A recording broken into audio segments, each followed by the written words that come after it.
Good evening, Bermuda. I hope that all persons had a safe and happy Bermuda Day holiday.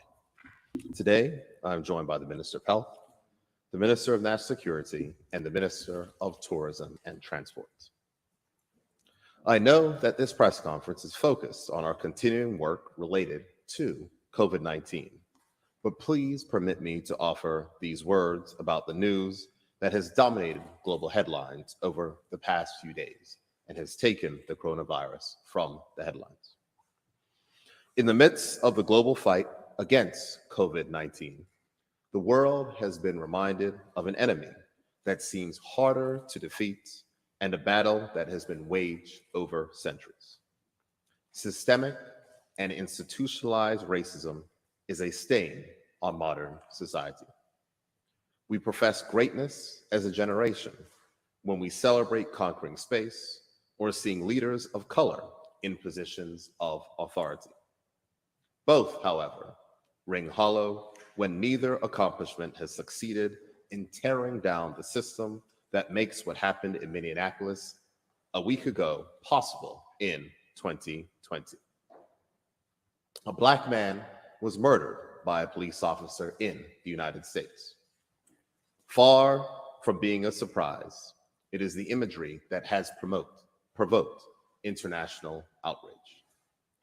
George Floyd lost his life to the system, and his is only one name that we know.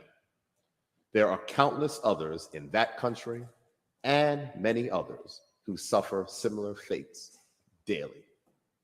Black and brown people are under siege every day by a system designed to ensure that they start with a presumption of guilt and spend the rest of their lives trying, often in vain, to be respected. Here at home, our unity has kept us focused and in an excellent position to be an example to the world of how to deal with COVID-19. And yet, there remains an undercurrent of racial tension that comes to the fore the moment we assert the rights of our people in their own land. How can we pretend to be outraged by systemic racism everywhere else except here at home? Our future depends on our ability to confront and deal with our past. We must never forget or diminish the people who live among us, who have experienced firsthand discriminatory laws, policies and practices stating where they should go, where they could live, what they could own, or what they could do or aspire to achieve. Too often, Bermudians have been told in their own country, we can't address race right now. Our clients don't feel comfortable talking about it. Or we can't mandate our membership to dismantle racism in their organizations. We can only guide them. Then we hear statements like, oh, we can't address racism right now. We have to leave that for our children so they can fix it in 20 or 30 years. Addressing the issue of systemic and institutionalized racism is holding us back from reaching our full potential. It is causing capable, qualified Bermudians to be excluded from opportunities in their own country. Time and time again, research shows that when you have a diverse workforce, profits and profitability increases. As a father of two young children, I always think about how this is going to impact them.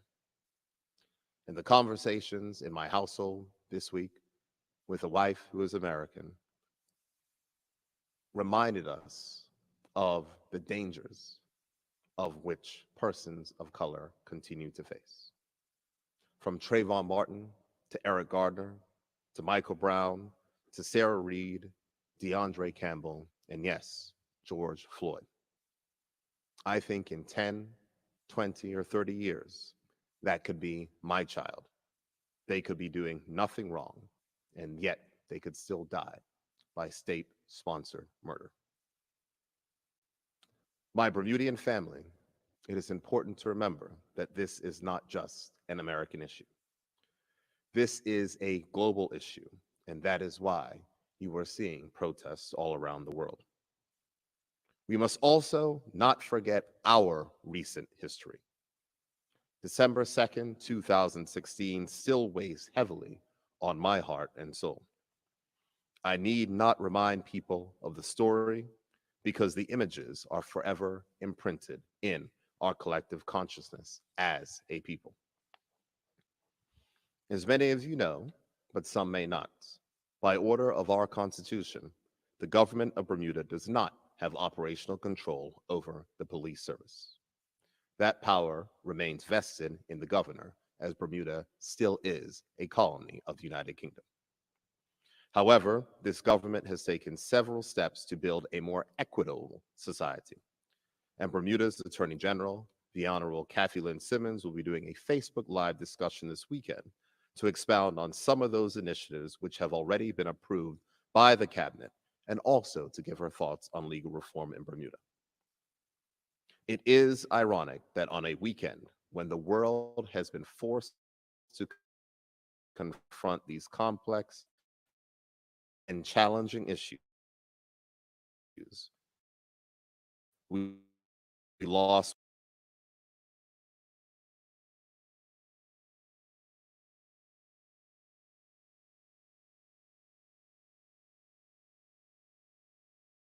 Eva Hudson. She believed and taught that Bermuda's cultural affinity towards sweeping the issue of race under the carpet was unhealthy and creating a festering cancer, rotting away at the core of our island. She believed that if we did not confront the issue of race, we would never be able to overcome the inherent destructiveness of racism and discrimination. And she fought tirelessly to get us all to understand that racism doesn't go away if you just don't talk about it. She pushed and challenged all of us to do better on race in spite of the abuse, discrimination, and disrespect she was subjected to over the years. Dr. Hodgson reminded us that most people don't want to talk about race, but that we must talk about race. We must know our history and know that there is pain and hurt in that history, and there was a struggle that got us to where we are today. Dr. Eva Hodgson is the very embodiment of a freedom fighter, and as we mourn her passing, we must commit to seeing her work continue. No more second class citizens, only first class men and women. I will now ask the Minister of Health to give an update to the country on the latest with the novel coronavirus and the new health indicators that the government of Bermuda will be publishing today. Minister of Health. Thank you, Premier. Good afternoon. Between Sunday and today, there were 355 test results received by the Ministry of Health, with one positive for COVID-19. Bermuda has 141 total confirmed positive cases, and their status is as follows. There are now 20 active cases, of which 12 persons are under active public health monitoring and 8 persons are hospitalized. There are currently no COVID-19 cases in critical care. A total of 89 persons have now fully recovered, and the total deceased remains at 9. The average age of all of our confirmed positive cases is 61 years of age, and the age ranges of those positive cases is between 18 and 101. The average age of persons hospitalized is 78, and their age ranges from 66 to 91. The average age of all deceased cases is 74, and the age range is 57 to 91 years of age. In terms of the race breakdown, 57% of all of our cases are Black, 40% are white, and 4% are of other or unknown. The sources of all local cases is as follows: 41 are imported, 84 are local transmission with known contact, 11 are local transmission with an unknown contact, and 5 are under investigation. Bermuda's country status remains local transmission cluster of cases. The 7-day average of our real time reproduction number is 0.60. Today, I am pleased, as the Premier announced, to be able to announce to you the launch of our reopening indicators. These have been called upon by members of the public as well as the Bermuda business community.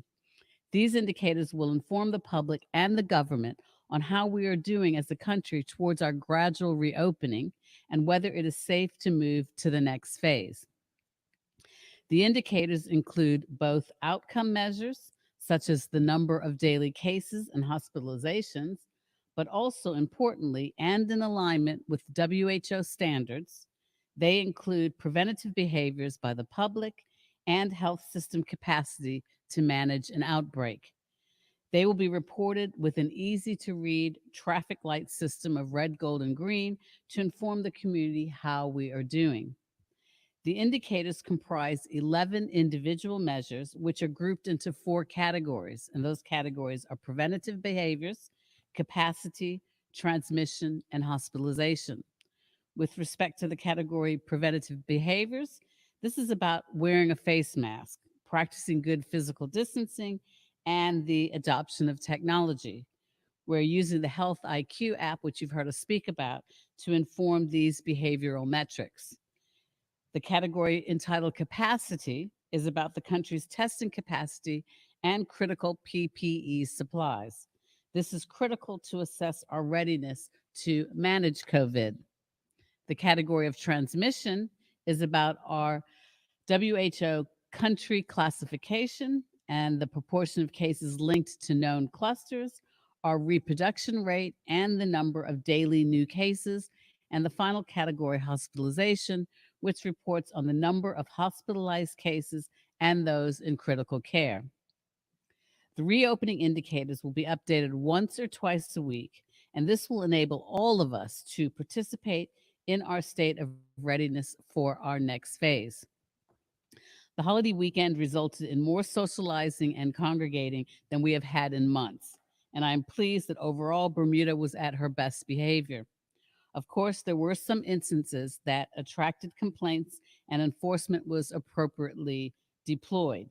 The situations were dealt with swiftly by the police and the Royal Bermuda Regiment. But overall, most people are following the rules and simply seeking more clarity about what can and cannot be done. I have to reiterate that the importance of physical distancing and wearing a mask are fundamental. This is the new normal. Life will not be the same for quite a long time, so let us all embrace it and help each other to stay accountable. Bermuda can take great pride in the way that the majority of residents have embraced responsible actions that make us safer as a community and have kept COVID-19 spread down. These actions have helped to save lives. Remember to avoid the 3 C's: closed places with poor ventilation, crowded places with many people nearby, and close contact settings such as close range conversations. Try to stay 6 feet apart from others, and if you must be within a 6 feet range, always wear a mask and avoid getting any closer than 3 feet.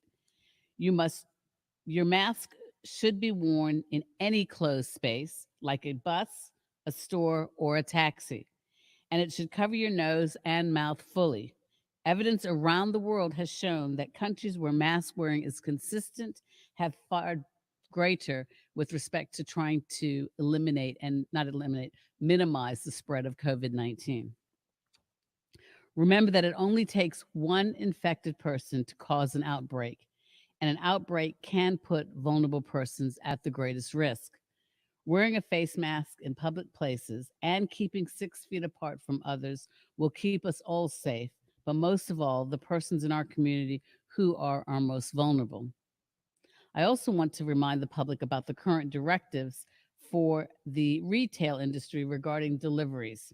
A person making a delivery should telephone ahead to ensure that the delivery can be received.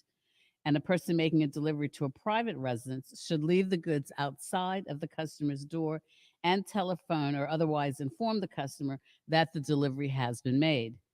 Where it is necessary for a delivery person to enter a private residence, this can only occur if there is not ongoing isolation or quarantine in that residence. In those cases, no entry is allowed. When entry is permissible, strict precautions are to be followed. These include questioning the residents to ensure that no one on the property is showing any symptoms of COVID 19, and strict physical distancing and mask wearing by residents and the delivery persons. A person making a delivery shall not require a customer to sign for receipt of a delivery, and every effort should be taken to reduce the time spent within the residence. A person making a delivery must comply with all further directions of the Minister of Health regarding cleaning, sanitizing, using of personal protective equipment, and other precautions to be taken before, during, and after the deliveries, as published on the website coronavirus.gov.bm.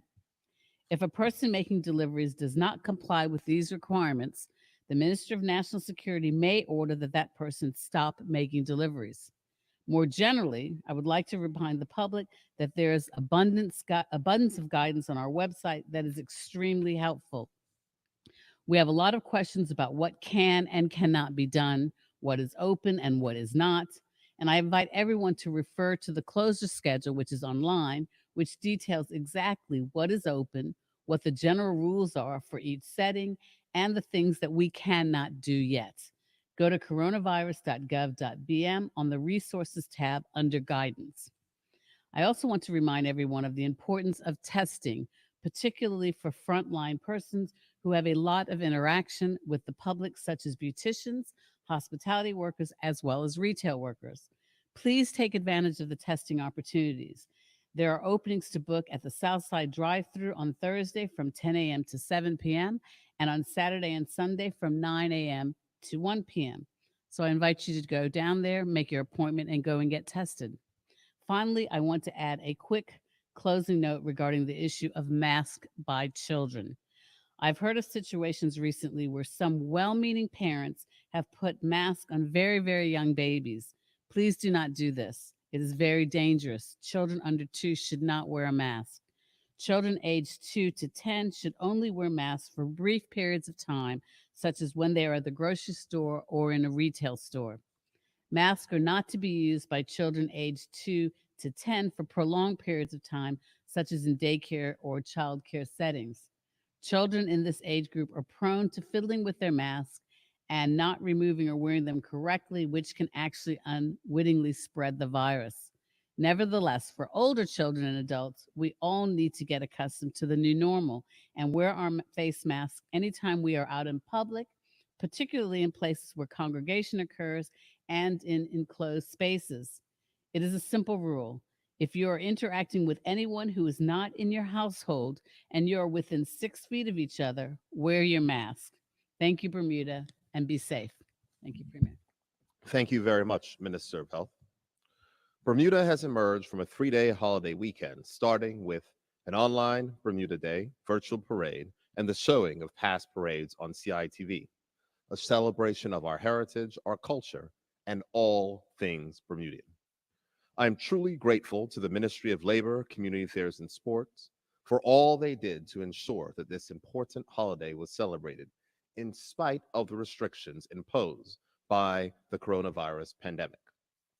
Yet, as many of us celebrated Bermuda Day safely and calmly, unfortunately, there were others who did not. The Minister of National Security will provide an update on the incidents over the weekend and the work being conducted by the Ministry of National Security as they continue to make sure that the rules are enforced during this pandemic. Minister King? Thank you, Premier. Good evening, Bermuda. I wish to start by extending congratulations on behalf of the Ministry of National Security to Major Ben Beasley, who was officially appointed as Lieutenant Colonel and Commanding Officer of the Royal Bermuda Regiment today.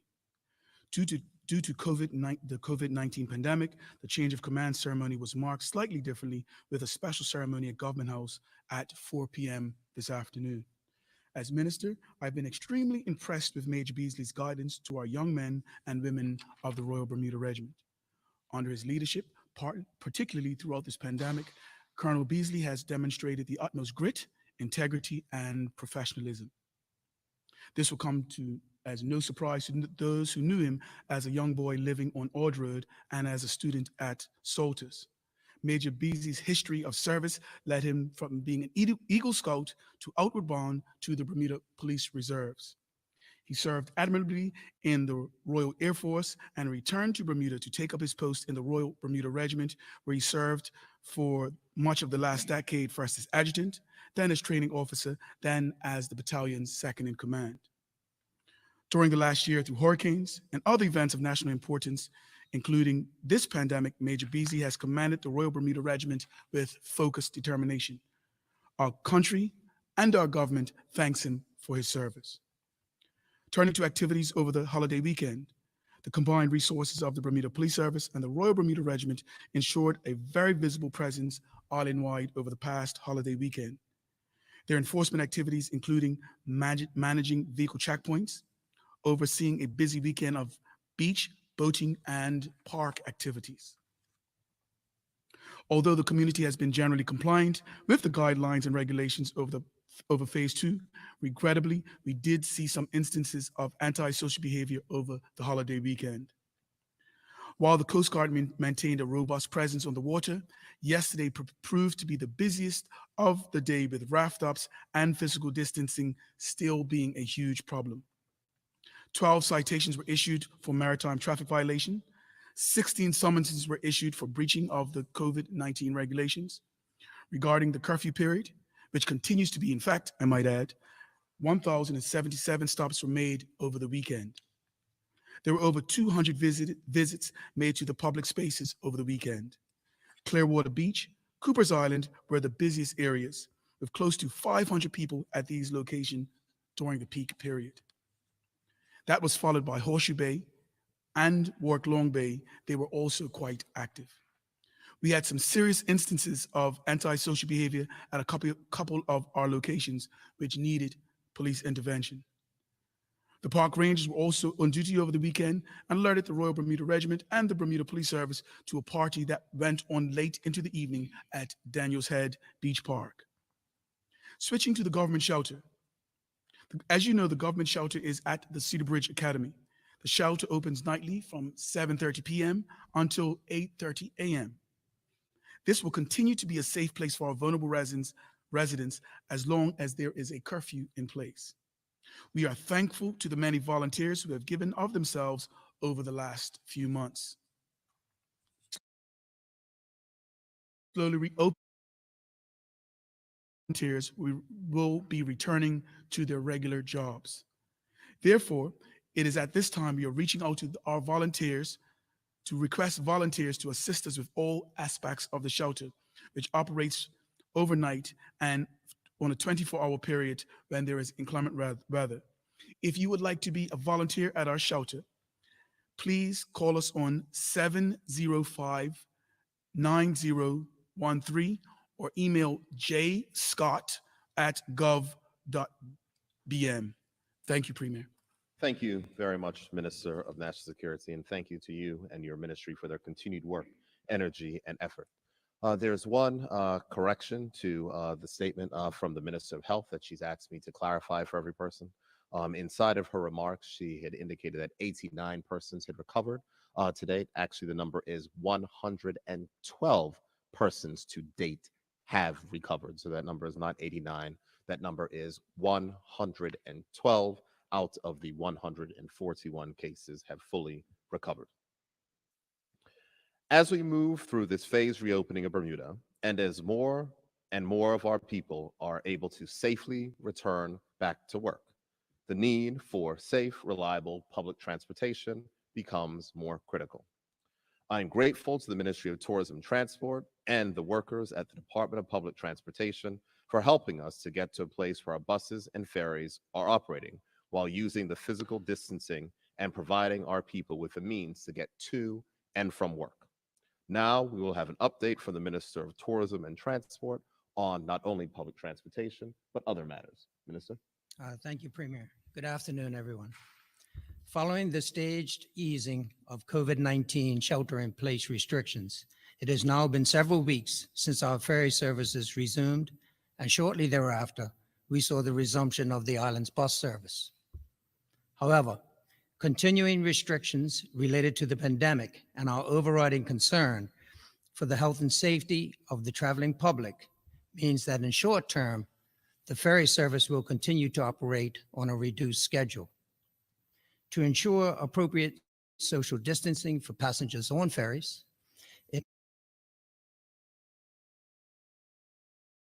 the seating available to ferry users is only 25% of the normal capacity of each vessel. In general terms, this means that each ferry can safely accommodate 50 passengers and adhere and comply with social distancing requirements. We understand that this is a significant reduction in the usual capacity of our ferries. But I would stress again that the health and safety of our passengers is paramount importance as we move through these demanding and worrying times. Similarly, the bus service has also been operating under a short-term reduced schedule, although additional morning commuter runs have been implemented to assist during these periods of peak demand. However, since the initial resumption of the bus service and by agreement with the bus operators, we have been able to increase the capacity of each bus from 9 passengers to 17 passengers, while still adhering to the social distancing mandate. This almost doubling of capacity has now gone a long way to providing a more balanced bus system when comparing passenger demand to bus capacity. Of course, in accordance with stipulated hygiene requirements, all passengers using public transportation must continue to use hand sanitizer on entry and to wear face masks. This is mandatory and there are no exceptions. The public may recall my previous update on the government's review and coordination of policy and the implementation of necessary controls to the reopening of our borders to commercial air traffic. I can now inform the public that we are now closer than ever to reaching that goal. However, I must stress again that this will be a gradual resumption of commercial air travel to the island, and everything will not return immediately to pre-COVID-10 levels. The safety of our citizens comes first. And whilst on the topic of air travel, and as an example of this government's commitment to our residents, I can confirm that the flight to Bermuda, which is scheduled to depart Toronto on this Friday, the 5th of June, for the repatriation of Bermuda residents, is almost full. Because of the high demand for seating on this flight, Travel Edge has been able to charter a larger plane, which is able to accommodate more residents who wish to return to the island. This means that there are now an additional 18 seats available both to and from Bermuda. All passengers, friends, and families of returning residents should take note that due to the change in aircraft and related scheduling issues, the flight from Toronto is now scheduled to arrive in Bermuda at 10:45 a.m., not 12:15 p.m. Also, passengers who are confirmed on the flight or who may be considering booking on the return flight to Toronto should note that due to the strict regulations implemented by the Canada Border Services Agency, Bermuda residents are being allowed to transit from outside Canada to Toronto in order to board the flight, but once inside the airport, will not be allowed to leave. This means that residents transiting to Toronto from the US or other jurisdictions in order to make the Bermuda flight scheduled for this Friday will have no alternative but to sleep in Terminal 1 on the night of June 4th. Despite this requirement, it would appear that a surprising number of residents have already accepted this option. In regard to the passage of returning residents' baggage for this flight, I can confirm that Travel Edge are communicating with Air Canada operations at the Toronto airport, and they are confident that connecting passengers and their baggage will be taken care of. Lastly, in this difficult time, I must recognize the efforts of everyone associated with the Ministry of Tourism and Transport and its various departments. I would like to acknowledge the efforts of everyone associated at the Transport Control Department, the examiners, the registration clerks, the traffic officers, and the entire administration team. Your efforts have not gone unnoticed. I would also stress to every member of every team in every department of the Ministry of Tourism and Transport that your unwavering commitment and dedication to the government and the people of Bermuda during the COVID-19 pandemic is inspirational and in true spirit of Bermuda. On behalf of the government and the people of Bermuda, we say thank you. Thank you, Minister De Silva. Despite all we have faced, Bermuda is moving steadily and safely towards enabling more and more of our people to get back to work safely so that they can provide for their families.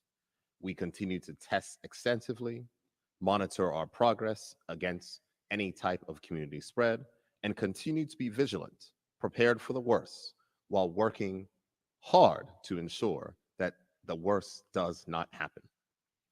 As I said in the House of Assembly the last time that we met, I, as Premier, am not willing to write off this year's tourism season like many persons have. My aim is that Bermuda will carefully reopen its borders and welcome tourists to our shores this summer. We are increasing our testing capacity, we have invested in technology, and we will have the means to safely reopen the airport and allow visitors to come to our shores, secure in the knowledge that we can manage this virus and continue to protect our community. This is essential as there are many in Bermuda who depend on tourism for their livelihoods. When we do reopen, Bermuda will be a changed place, and our economy will be weaker. Some jobs in tourism will be lost, perhaps forever, and some more businesses will close their doors. As businesses close, others will open to fill the demand or meet the demand of the new and transformed economy. Each of us will have to be adaptable and ready to cooperate and compete in the new economic environment. As reported by Minister Keynes last week, a number of work permit holders will be returning home. This is an opportunity for Bermudians to step forward and fill those jobs, even if it means changing careers or using that job as a stepping stone to getting back into your field of choice to provide for your families. The more Bermudians we have working, the more Bermudians we have providing for their families, the better it will be for the entire country. As has been said, we are all in this together, and collectively we will only survive, recover, and return to prosperity if the community remains flexible, nimble, and perhaps most importantly, compassionate towards each other. Right now, we are collectively building a new future, and each of us have a role to play in shaping that future together. I have been overjoyed with the amount of persons who continue to send in their ideas on forum.gov.bm. I remain pleased that people will share their ideas with us, and please know that when I say that the government is rebuilding together, the ideas are coming from all the people in this country, and there is no idea that we will not consider. With that, I'm happy to take any questions that members of the media may have. Good afternoon, everyone. Owen Johnson Barnes with the Royal Gazette. To start off with Ms. Wilson, can you give us any update on the testing levels in terms of how many people have actually been tested? It's been said times how many tests are done on a regular basis, but I would have to imagine that some frontline workers, especially I would imagine that some workers, especially frontline workers and hospital workers, would have been tested multiple times. Correct. So do we know how many people have actually been tested overall? Yep, just 1 minute.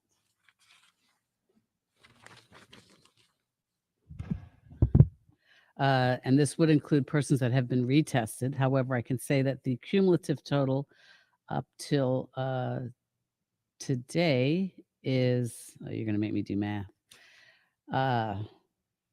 Just a minute.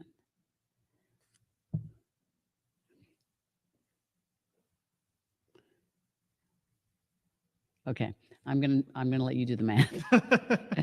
At the Helix Lab is 22,923, and at the Southside Lab, MDL, is 44,581. So about 7,000 have been tested to date. Now, you mentioned earlier in your presentation about the sort of the red light, amber light, Mhm. green light system. Can you tell us, is there sort of a line in the sand that gets crossed or move into the next phase, or is it a more relative flexible approach than that? Well, the indicators, as I indicated, there's 4 sections, 4 categories, and it will help serve a couple of purposes. One, it will obviously be utilized by the government in assessing where we are and whether or not it's safe to move to the next phase. But of equal importance, it will let members of the business community and members of the public see, well, where are we? Oh, well, I see, for example, there's a red because not the percentage that's required to be wearing face masks and physical distancing is appropriate. So therefore, let me do my part if I'm one of those percentages to make sure that we can get from red to amber or from amber to green. Because if we, and this type of heat map, so to speak, will allow us all to see where we're doing well and where we're not. And where we're not will need improvement if we want to transition to the next phase. Mr. Premier, as you mentioned earlier, obviously Bermuda does have its own long history with racial issues. I mean, Bermuda Day itself, just celebrated, was actually stemmed from protests. Can you tell us how the government is going to address this issue moving forward, seeing all of these protests going on around the world, including Bermuda, from what I understand, possibly this weekend? The government's going to continue the work of which we've done. And so when you look at certain issues, whether it be law reform, whether it be drug policy reform, whether it be restorative justice and the things which are taking place inside of the Ministry of National Security, the government was elected on a mandate to do things differently, and we've made strides in that particularly. But I think that it's important to recognize, and as I had stated in my particular comments, that I think that it's important to realize that racism is a problem in Bermuda. And at a place in time where we are right now, where we have the ability to be unified while confronting particular issues, I think that it's important for us to speak out on the issues of race. We've never been afraid as a party to do so. There's been people in this community who have been afraid. So I welcome more persons who will take up the mantle and recognize that we have systemic racism and injustice that is embedded in Bermuda. We will make the legal changes required, make more legal changes that are required. We've already made some, and that process will continue. But I think that it's important for persons to remember that these certainly have been with us for a long time. And the sweeping it under the rug, the cause and accusation of persons playing the race card or other things is just minimizing real issues. And real issues are that racism exists in the world, Bermuda. And though we might, as I say, celebrate a Black leader or other things, that does not actually mean that the systemic racism that exists in the country is withdrawn. So we can talk about race, we can talk about its intersection with class and privilege. We can talk about the progressive policy that this government has taken to make sure that unearned forms of income have actually been taxed the first time inside of this country. But we're going to continue to make more changes, and we're proud of our record, and we're going to continue to do more. On a related notice of the protests, we have, of course, today seen some protests outside of the U.S. consulate regarding the hiring of Mr. Rizzuto. Can you say, obviously, I'm not sure if Bermuda government has any say whatsoever in this discussion, but has there been any communication with the U.S. about this hiring? There has been no communication with the United States regarding this particular appointment, which is the responsibility of the government of the United States with whom they wish to appoint. I can recognize that there may be persons who may have strong feelings in one way or another. The post in Bermuda is not often used in a political post, as this is a political appointment versus a career foreign service officer. But this is not the first time that in Bermuda we've had political appointments to that particular role. I do note that there are certain persons who are concerned that the principal officer designate was not confirmed by the U.S. Senate to a position in another jurisdiction. But I should remind persons that that other jurisdiction is an independent country. And if we want to make sure that we have the protections of the Senate, the United States Senate, towards appointments to Bermuda in such particular roles such as that, as this is a role short of an ambassador, then I sincerely hope that the persons that are calling for that type of change also recognize that that's what happens when you live in a colony. Another related issue of protest, this might be more towards the Minister of National Security. We had the protest today. It looks like there's going to be some form of demonstration next weekend. Can it tell us what measures are being taken to make sure that social distancing is actually being enforced during these very difficult, trying times? Policing is a matter for the Commissioner of Police. He and I spoke this morning. He shared with me that a liaison officer had been appointed and the GO commander is in full control of these matters. And I believe that as these matters unfold, that we will indeed have a police presence, and at all times they'll be directing and managing the situation, the public situation. All right. And a final question from me. Last week, you mentioned the new work permit policies, or at least stronger enforcement of the existing policies. Can you tell me if there have been any dialogue with local businesses about these and what their reaction has been? Prior to making the public announcement last week, I had the opportunity last Monday to meet with 29 persons via a online conference, and we shared with them the vision. We shared with them the moves that we were making. It was a symbiotic conversation where they asked questions and we answered questions. There were a number of people from diverse organizations around our island, and we shared with them. Most of them understood. They asked questions about the opening, about what we were doing with reference to the processes in immigration. We felt it was a very fruitful meeting. Oftentimes, you want to focus on that which is most controversial. We are looking at an immigration department that is 100% back up and running. And so people have the opportunity to get their businesses back on a very strong footing through the immigration processes and the procedures. We've been working for a while in the immigration department on process improvement. We shared where we were with process improvement and how we're catapulting this into the process. And they were happy to hear that we were indeed making progress on that front. We talked a bit about what it would look like for people trying to reside and seek employment. And we acknowledge that this will be a difficult element for us to work through. We shared with them that we will exert leadership and give guidance at all times, that this will happen on a case-by-case basis. And we shared that we want Bermudians to step up, and if opportunities were given, that Bermudians should be given the opportunity to come back to work. And so there was a robust conversation. It was an in-depth conversation. We listened, we learned, and I believe moving forward, we plan later on this week to have another meeting to discuss some things around immigration if they so desire. Thank you very much for your time.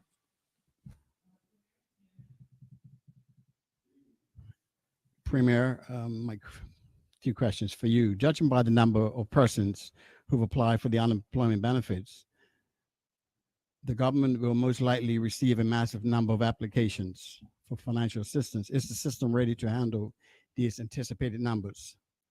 I would say that given the work of which we've done and the new systems which we built over the past few months, I would say the answer to that question is yes, we will be ready. But what's most important, Trevor, is to make sure that we do the work to reopen the economy and to make sure that we're able to minimize the persons that will be affected. And that's why you heard the Minister of Tourism give his comments and my comments on the reopening of our tourism industry. I know that there was a meeting of the Cabinet Committee regarding the reopening of the economy, which took place earlier today. And there's going to be a Cabinet meeting tomorrow where we're going to discuss next steps. And I think that it's important to recognize that this government is not fixed in the place of keeping our economy shut down forever. And so we laid out a phased approach, and we're going to move deliberately through our phased approach as we have indicators now, which the Minister of Health has put out, and as the Minister of Health has reminded us that our real-time reproduction number is still well below 1. Does the government have a fallback plan for the number of persons who will either endure a long wait for financial assistance or simply not granted financial assistance? The answer to that question is we are going to make sure we deal with the persons in the country in which we have to.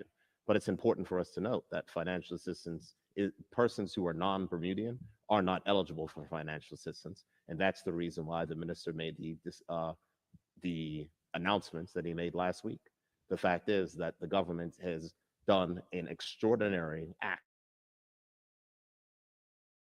in regard to this extraordinary act in regards to its unemployment benefit is not going to continue forever, just to the practical realities of money and the fact that unlike the borders being closed all around the world as they were in March, they are not closed all around the world as in June. What is the rate of unemployment at this time? And does the government have an estimate of where the unemployment numbers will be post COVID-19? We do not have an accurate read of what the unemployment number is at this particular time. That would have to combine the people who have applied for an unemployment benefit and combine with the historical unemployment figures, and then to try to figure out whether or not there's any particular overlap. What I can say is the Minister of Finance reported that there are a number of persons who have returned back to work. And if you want to ask a specific question about the categories for outstanding persons who are still collecting unemployment benefits, I'm certain that we can provide that for you as our system is able to give the particular issues. But we don't have that in front of us. If you submit questions in advance like other members of media can, I can be sure to have that information at the press conference. Sure. Will the government extend the unemployment benefits beyond June the 25th? As the Minister of Finance said the last time, he will consider what comes towards him. But I think our main goal is to ensure that we're not going to need to extend unemployment benefits. And that's why we're going to continue the work of reopening our economy, testing aggressively, tracing aggressively, keeping our real-time reproduction number beneath 1 so we can begin to open more and more services to the public. My last question. June the 30th is the scheduled date And for... if I may, one thing, Trevor, I think that it's important to note that you say that extending unemployment benefits past June 25th. Unemployment benefits are there for a certain amount and period of time. So remember, it's 12 weeks, and not everyone started at the at the beginning. So I think it's important to recognize that.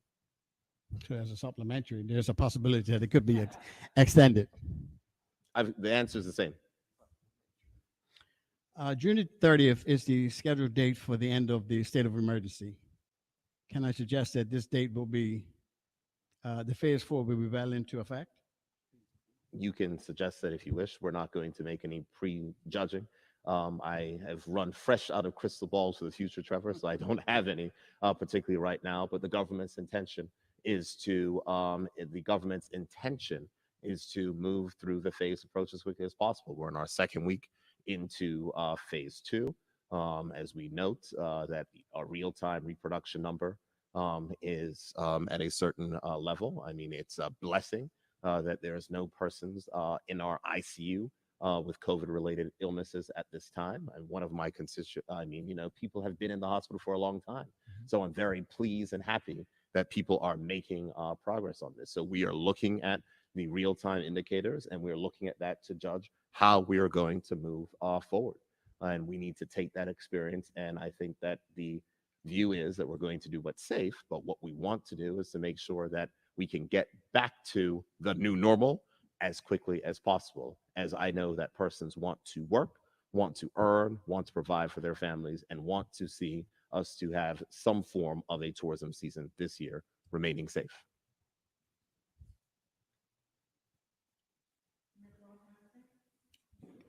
Good evening, Don Burgess, Bermuda Broadcasting.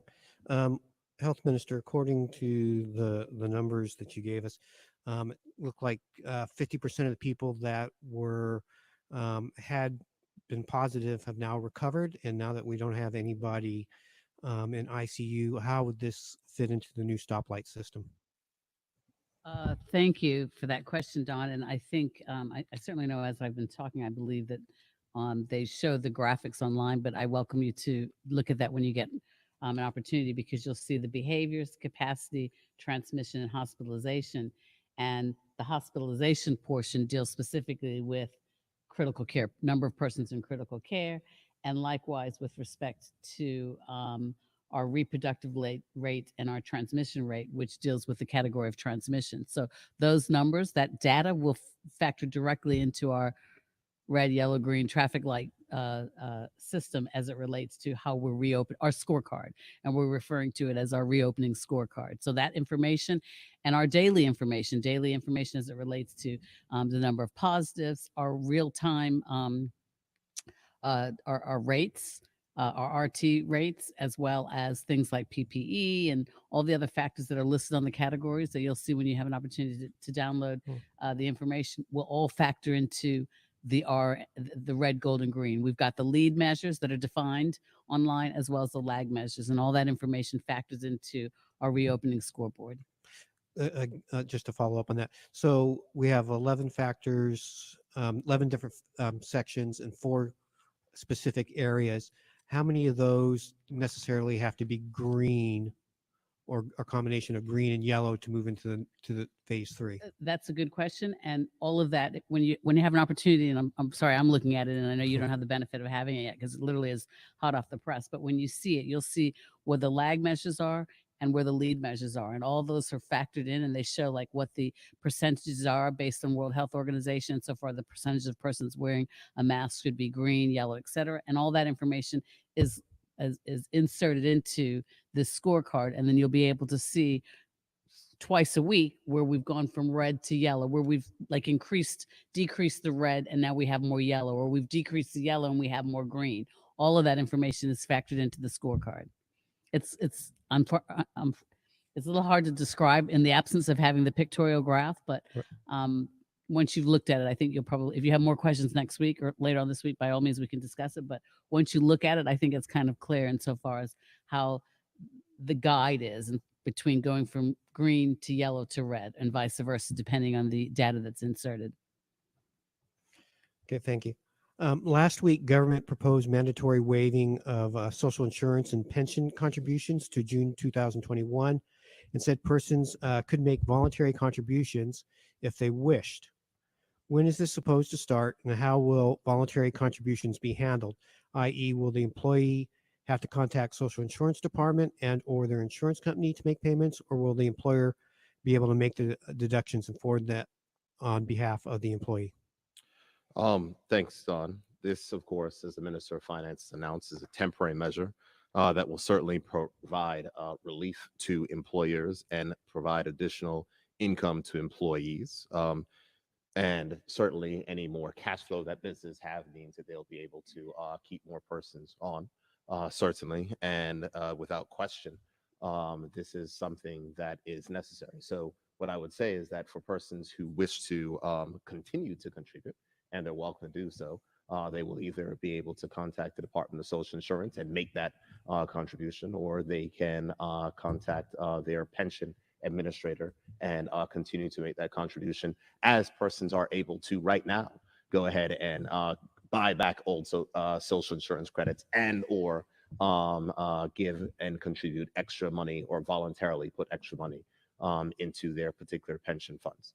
It should be noted that these particular items require legislation. It is expected that the legislation will be introduced into the House of Assembly on Friday, will be passed 2 Fridays from now, and will be in effect, as the Minister of Finance initially announced, from the beginning of July. So that's July 1st. So those provisions do not exist now, except for the restaurant sector, the hospitality sector, which I think the Minister of Finance indicated that was beginning at the beginning of the quarter. All right, thank you. April. The president of the Bermuda Chamber of Commerce said today that employment law could make the difference between bankruptcy and survival for some firms. This is similar to the Bermuda Hotel Association calling for changes to the employment laws. They are both pointing out that the legal requirement for a layoff to become redundancy after 4 months could cause businesses hit by the crisis to fold and jobs be permanently lost. The president of the Chamber of Commerce is quoted today as saying that the government and business leaders have been in discussions over such law changes. If it's going to happen, it needs to happen pretty soon, given the timelines. Can you speak to this, and can you say when such a change might go into effect in order to protect jobs and businesses? Help me out here for 1 second. When you said this has to happen and has to happen soon, was that a quote from the president of the Chamber of Commerce, or was that your own? That was a station question. Oh, So got it. So that's your own. That's not part of the quote. I'm not sure, to be honest with you. Okay. Well, let me answer the question in this way. Protections inside of the Employment Act were put in there for a reason to protect employees.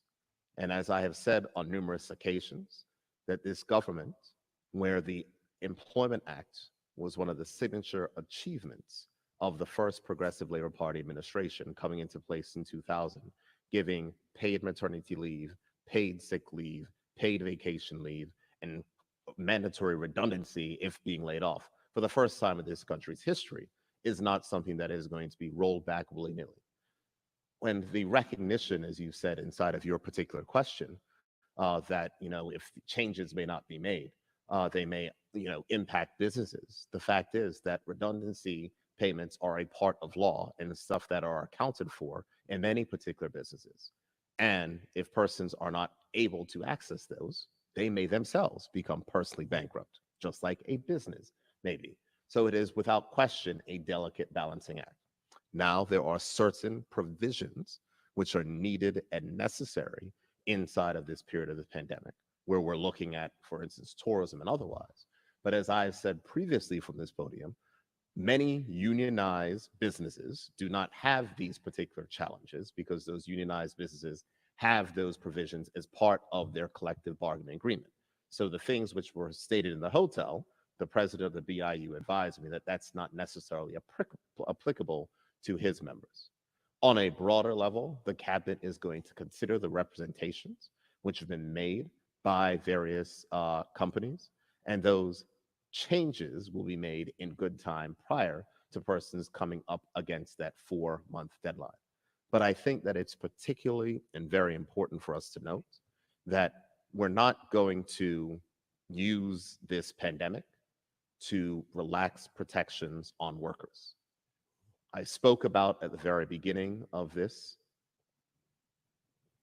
press conference today the issues which we have with systemic racial injustice inside of this country. The Employment Act is one of the things and one of the pieces of law that was put into place to ensure those injustices, or some level of those injustices. It is the change in law which is necessary to make sure that history is unable to repeat itself.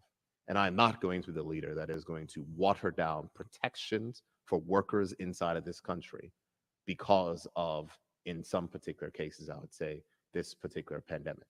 We are going to be thoughtful about the changes which are requested, and we're going to make sure that we can keep in and balance between the needs of business and the needs and responsibilities of workers.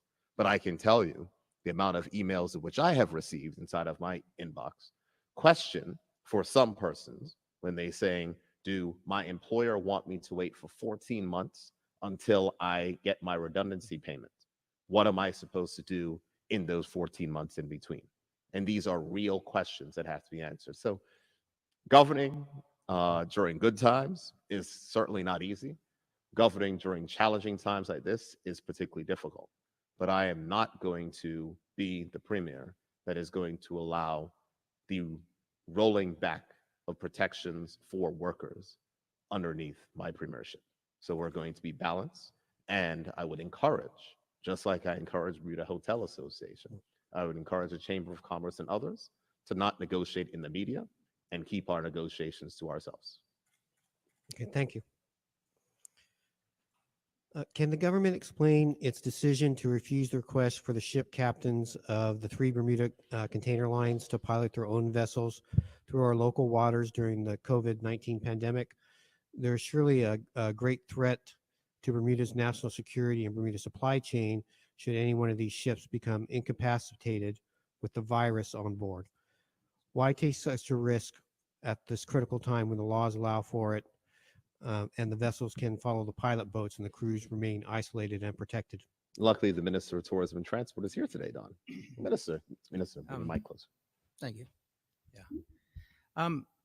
Don, let me make this statement. The management and protection of the Bermuda maritime environment is the responsibility of this government. We have some very narrow and tricky channels getting from the outside to the inside of this island. For whatever reason, this is not the first time that the marine and ports have been the recipient of this request. The pilots that we supply to any ships that come into this island are qualified, very qualified Bermudians. They have all been tested. The island, they have been tested. So this request by the shipping company to have their people pilot, to just continue to bring the ship in, it's just not on. I find it a little strange that we get this request and they have played it out in the public arena. Because when that same ship returns to the United States, they take on a U.S. pilot.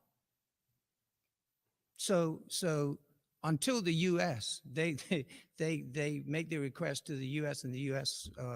grant it, we'll continue on as currently is the law, because you will know that Section 48 of the Marine Board Act, 1962, mandates that we use a Bermudian pilot. Okay, thank you very much. Just as a refresher, the passengers on the air bridge from flight from Canada this week will be quarantined at home instead of a hotel. What does that mean for the people they are staying with, and what restrictions will they be under? And is the new technology going to be available to help monitor quarantine persons and ensure they stay in quarantine? And the Minister of National Security to answer those particular questions. But the most important thing to say is that I think that it's important to note that as we change these requirements, that there's going to be a lot of, I would say, flexibility that's going to require. The technology is not going to be here yet, but the Minister of Health will give you the detailed answers on what is going to be required for the families. Thank you, Don, for your question. Prior to the COVID incoming travelers order 2020, persons that arrived in Bermuda were required to quarantine at home. So effectively, the same principles that applied then is what exists now that there's no longer a requirement to quarantine in a government facility. So those requirements include quarantining at home, removing yourself as best as possible from your other household members if you share a house, wearing a mask in common areas if you are sharing a house, utilizing best practices with respect to the things that we've spoken about: social distancing, proper hand hygiene, cough hygiene, and so forth. If you have to share a bathroom, if there's more than one bathroom facility, then use one bathroom. If you have to share a bathroom, as much as possible, use it last, or wipe it down properly after you've completed using it. The persons that you're sharing a household with will also just need to be conscious about any symptoms or anything that they may come in contact with. But the person that's quarantining should quarantine away from the other persons that they live with. Also, they will be provided with public health information, so they'll be asked to check their temperature and monitor their health on a daily basis. All of the same provisions that existed prior to the mandatory order are actually what's in play now. So the same things will apply insofar as monitoring themselves, keeping a symptom log, a daily symptom log, as well as not going outside, being on public transportation and the like, remaining indoors in their premises for the 14-day period. So just to follow, the people that they're staying with will be able to carry on their lives pretty much as normal outside the house. Yes, the person that's quarantining is the person that's arriving on the air bridge on the 5th. So they're the ones that need to remain in their house and as best as possible remain separate and apart from their household mates. So they're the person that's quarantining, yes. And it's critically important for them to also monitor, do the daily log that they have with respect to their symptoms and the like, if there's any symptoms. Thank you. My last question. According to the government model on home quarantine, when we got the original model of predicting how many cases and things we would get, it says assume 50% of the households will comply with the home quarantine policy. While the person who's being quarantined will be checked in upon, can government ensure that other people in the household are also complying? Will they be checked on as well? Yes. Well, okay, a couple things. Thank you for that question. With respect to the household members, obviously we would expect for the household members of those persons that are in quarantine to assist where possible and make sure that they're exercising proper cleaning mechanisms and so forth.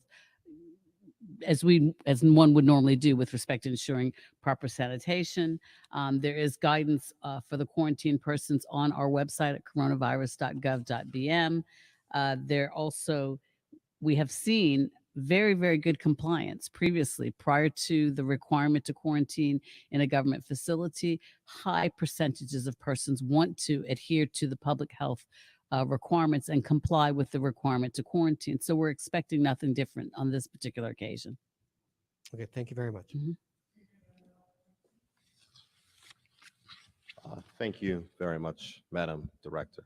And I thank the members of the media for their particular questions. Just one final note before we close out on the matter of testing, which might be interesting to note. I know that there was a lot of questions regarding the antibody testing that the government of Bermuda was carrying out. I just want to make a note that on Friday, the antibody test that the government used did get United States Food and Drug Administration emergency use authorization. Of course, that was 1 full month after the Australian government gave it the blessing, which the government of Bermuda relied on, and a full 6 weeks after our young Bermudian scientists and doctors told the government that these tests were able to be used. And that's why I say that I'm going to trust the Bermudians who we put in these places and put in these positions to do the work and to make sure that what we're going to be able to use is safe and effective in our own country.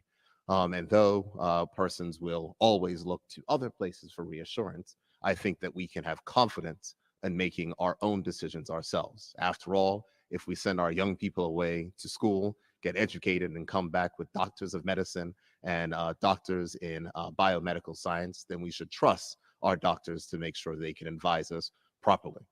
So the FDA has come to 6 weeks after what our local scientists were able to do and accomplish, despite the fact that some persons accuse them of doing things illegally.